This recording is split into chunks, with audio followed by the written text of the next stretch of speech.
This is the Tudors Dynasty podcast. And now, a brief history. Hi, I'm historian Christine Morgan, and welcome to A Brief History. On this episode, we continue the story of Henry VIII from the book London in the Time of Tudors by Sir Walter Besant. In the previous episode, we left off with a description of the funeral held for King Henry VII. Now it's his youngest son, Henry VIII, who gets his turn to make a mark on history. London has now changed its character.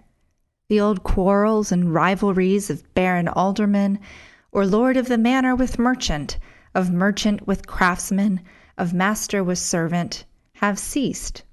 The city, like the rest of the country, is feeling the restlessness that belongs to a period of change. At Henry's accession, men were beginning to be conscious of a larger world. Wider thoughts possessed them. The old learning, the old arts, were rising again from the grave. The crystallized institutions, hitherto fondly thought to be an essential part of religion, were ready to be broken up. Even the most narrow city merchant, whose heart was in his money bags, whose soul was to be saved by a trental of masses and anniversary, felt the uneasiness of time and yearned for a simpler faith as well as for wider markets across the newly traversed seas. I propose to consider the events of this reign, which were of such vast importance to London as well as the country at large, by subjects, instead of in chronological order as hitherto. I will first take the relations of the city and the king. They began with a manifest desire of the young king to conciliate the city. Evidently, in answer to some petition or representation, he banished all foreign beggars, for example, those who were not natives of London, and ordered them to return to their own parishes. It is easy to understand what happened. The foreign beggars, in obedience to the proclamation, retired to their holes and corners. The streets were free from them for some days. The mayor and sheriffs congratulated them, and then after a decent interval, and gradually, the beggars ventured out again. The difficulty, in a word, of dealing with rogues and vagrants and masterless men was already overwhelming. In the time of Elizabeth, it became a threatening danger to the town. We must remember that one effect of a long war, especially a civil war, which calls out a much larger proportion of the people than a foreign war, is to throw upon the roads at the close of it a vast number of those who have tasted the joys of idleness and henceforth will not work. They would rather be flogged and hanged than work. They cannot work. They have forgotten how to work. They rob on the high road, they murder in the remote farmhouses in the winter, and when they grow old, they make for the towns and they beg in the streets. However, Henry greatly pleased the city by his order, and for a time there was improvement. He then took a much more important step towards winning the affection of the city. He committed Empson and Dudley to the Tower. They were accused of a conspiracy against the government, but in reality they had been the approved agents of the late king, his father. But this it would have been inconvenient to confess. They were therefore found guilty and executed, these unfortunately too willing tools of a rapacious sovereign. Henry offered restitution to all who had suffered at their hands. It was found on subsequent inquiry that 6 men, all of whom had been struck off the lists for perjury, had managed to get replaced and had been busy at work for Empson and Dudley in raking up false charges against aldermen or in taking bribes for concealing offenses. These persons, as being servants and not principals, were treated leniently. They were set in pillory and then driven out of the city. The loyalty of the city showed itself on the day of the coronation, when the king, with his newly married queen, rode in magnificent procession from the Tower to Westminster, where the crowning was performed with a splendor which surpassed that of all previous occasions. On St. John's Eve, 1510, the king, disguised as one of his own yeomen, went into the city in order to witness the finest show of the year, the procession of the City Watch. He was so well pleased with the sight that on St. Peter's Eve following, he brought his queen and court to Cheapside to see the procession again. Quote, "The march was begun by the city music, followed by the Lord Mayor's officers in party-colored liveries, then the sword-bearer on horseback in beautiful armor, preceded by the Lord Mayor, mounted on a stately horse, richly trapped, attended by 2 pages on horseback, 3 pageants, morris dancers, and footmen.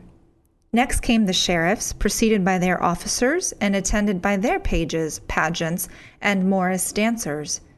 Then marched a great body of demi-lancers, in bright white armor on stately horses. Next marched a division of archers, with their bows bent and shafts of arrows by their side. Next followed a party of pikemen in their corselets and helmets. After them, a body of halberdiers in corselets and helmets, and the march was closed by a great party of billmen with helmets and aprons of mail. And the whole body, consisting of about 2,000 men, had between every division a certain number of musicians, who were answered in their proper places by the like number of drums, with standards and ensigns as veteran troops. This nocturnal march was illuminated by 940 cressets, 200 whereof were defrayed at the city expense, 500 at that of the companies, and 240 by the city constables.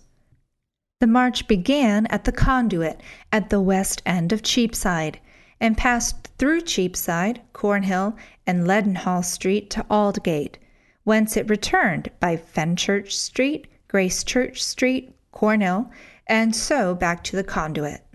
During this march, the houses on each side of the said streets were decorated with greens and flowers wrought into garlands and intermixed with a great number of lamps." End quote. There is no more pleasant page in the whole of history than that which relates to the first years of King Henry's reign. He was young, he was strong, he was married to a woman whom he loved. He was tall like his grandfather, King Edward, and of goodly countenance like his grandmother, Elizabeth Woodville.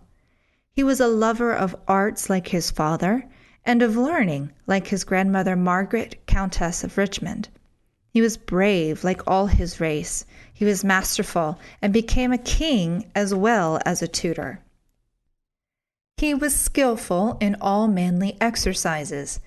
Add to all this that at the time of his accession he was the richest man in Europe. This accomplished prince, according to Holinshed, used even in his progresses to exercise himself every day in shooting, singing, dancing, wrestling, casting the bar, playing the recorders, the flute, the virginals, or writing songs and ballads and setting them to music. His songs are all principally amorous. He wrote anthems, one of which is extant, and the words are taken from the Song of Solomon. His verse is melodious and pretty. This quote is from a song of constancy. Quote, "Green groweth the holly, so doth the ivy. The winter's blasts blow never so high. As the holly groweth green, and never changeth hue, so I am, ever hath been, unto my lady true. As the holly groweth green with ivy all alone, whose flowers cannot be seen, and green wood leaves be gone. Now unto my lady promise to her I make, from all other only to her I me betake." Another song which became so popular, Pastime with Good Company. The song was actually taken by Latimer as a text for a sermon before Edward VI, Henry VIII's son. Quote, "Youth must have some dalliance, of good or ill some pastance. Company methinks than best, all thoughts and fantasies to digest. For idleness is chief mistress of vices all. Then who can say but mirth and play is best of all?" At the outset, there was nothing but feasting, jousts, feats of arms, masks, devices, pageants, and mummeries. At the feasts the king was lavish and free of hand. At the tilting the king challenged all and won the prize. At the masks and mummeries he was the best of all the actors. At the dance he was the most graceful and the most unwearied. There are long pages in contemporary history on this festive and splendid life at the court, when as yet all the world was young to Henry, and no one had been executed except Empson and Dudley. The following extract from Holinshed shows the things in which he gloried and the nature of a court pageant. Quote, "Then there was a device or a pageant upon wheels brought in, out of the which pageant issued out a gentleman richly apparelled, that showed how in a garden of pleasure there was an arbor of gold, wherein the lords and ladies, much desirous to show pastime to the queen and ladies, if they be licensed so to do. He was answered by the queen, how she and all others there were very desirous to see them and their pastime. Then a great cloth of arras that did hang before the same pageant was taken away, and the pageant brought more near. It was curiously made, and pleasant to behold.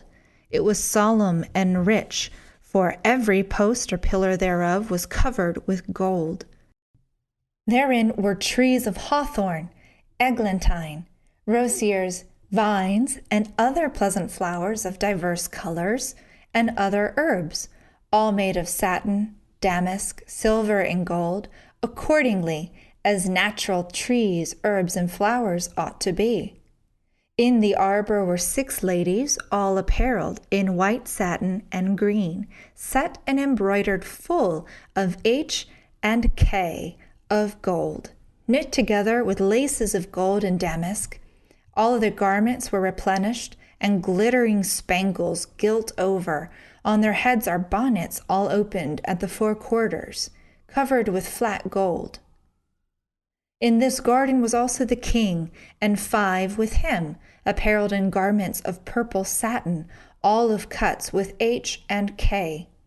Every edge garnished with gold, every garment full of posies, made of letters of fine gold and bullion as thick as they might be, and every person had his name in like letters of massive gold. Their hose and cape and coats were full of posies with H and K. When time was come, the said pageant was brought forth into presence, and then descended a lord and a lady by couples, and then the minstrels, which were disguised, also danced, and the lords and ladies danced, that it was a pleasure to behold. The pageant was then conveyed to the end of the palace, there to tarry till the dances were finished, and so to have received the lords and ladies again. But suddenly the rude people ran to the pageant, and ripped, teared, and spoiled the pageant, so that the Lord Steward nor the head officers caused them to abstain, except that they should have fought and drawn blood, and so was this pageant broken. Then the king with the queen and the ladies returned to his chamber, where they had a great banquet. And so this triumph ended with mirth and gladness. End quote. Thank you for listening to this week's episode of A Brief History and for supporting the Tudors Dynasty podcast. I hope you'll tune in 2 weeks when we have a brand new episode as we continue a discussion of Henry VIII's reign according to Sir Walter Besant. Thanks for listening to this episode of the Tudors Dynasty podcast. You can follow and support the Tudors Dynasty podcast on Facebook, Twitter, Instagram, and Patreon at Tudors Dynasty.